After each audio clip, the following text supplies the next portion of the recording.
Today, I'd like to talk about a couple simple exercises to help work on your coordination and your independence.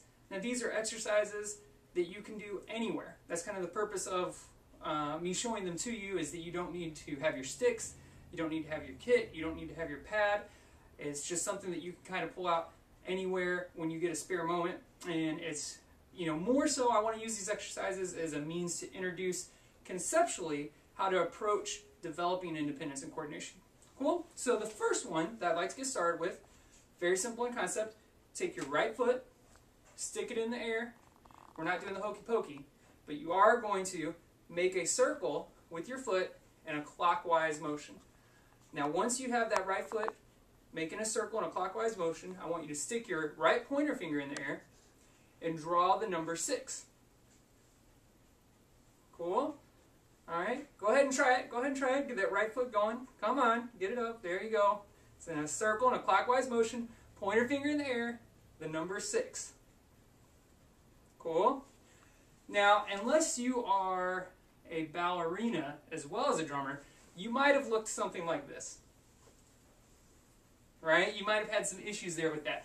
And what happens a lot of times when we go to incorporate independence or coordination with our drum set playing is too often I think we skip some of the first steps and go straight to the end. And what I mean by that is, let's say I'm wanting to keep an ostinato on the bell of the ride cymbal, and that's where my independence is. I'm going to play this, and I'm going to play whatever else I want with the rest of my body against it.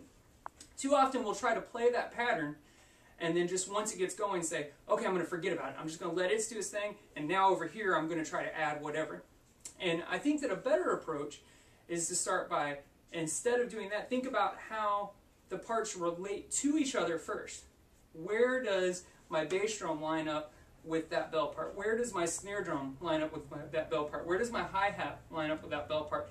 And then start to do several different variations. And after you've gone through that process and spent some time really working that out, seeing how that bell part is related to several different rhythms, then you're going to get to a comfort zone where you can let it go and not think about it as much. So, a way to link this number 6 in the air with drawing this clockwise circle with your right foot are to think about this. Let's not let them go at two unrelated tempos. Alright? If you imagine a circle, and the top point being the northernmost point, and the bottom point being the southernmost point, you're making this circle with your right foot. Here's the top, being the north. We'll have your finger at the north, or top point as well, and then link them together so that they meet on the southern point, or the bottom point. So I get my foot going, thinking north, north, north. And then that's where I'm going to start my 6. Bam, I link at the south, and then I just finish it off. So now by linking these two concepts together, it becomes a little bit easier to do than if I just get my foot going and then arbitrarily just try to draw the number 6.